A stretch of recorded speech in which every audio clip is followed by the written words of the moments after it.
Okay, well, I'm here with Malcolm Brinded. Malcolm, thank you so much for having your time this afternoon. I want to talk a little bit about the importance of events such as IP Week.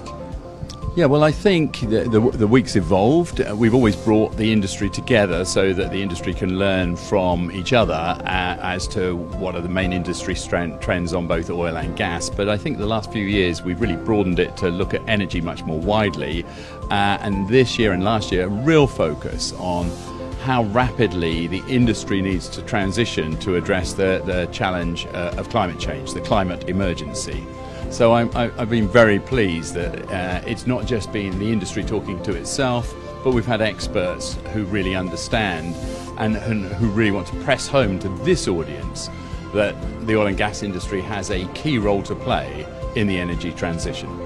And with the other events going on throughout the year, the COP26 in Glasgow towards the end of the year, what would you like to see the results from that event? Well, I think going into COP20, I think this is a pivotal. I think that since Paris, which was a huge step, the COP process has not made the advances that many people hoped.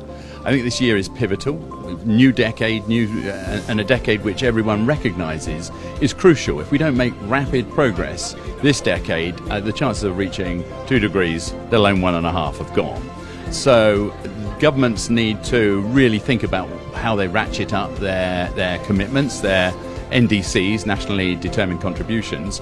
But I think industry needs to be much more proactive in ensuring their voices at the table as to what are the governmental agreements that will give confidence about the long-term future so that the energy transition can take place at the pace it needs to without hugely damaging economic growth. That will happen if people know what are the circumstances, what are the criteria for making investments. Will there be a clear structure around carbon pricing on a regional, country, whatever basis? What are the requirements for sectors so that you know that if you're in the cement or the steel or the oil and gas or the coal industry, you have more clarity on where those sectors are going globally. And that requires unprecedented levels of government cooperation, but that won't happen unless industry is more cohesive in the way industry makes its case to the governments. Malcolm, thank you ever so much for your time this afternoon. And once again, ladies and gentlemen, it's some wonderful information here live at IP Week at KOG TV.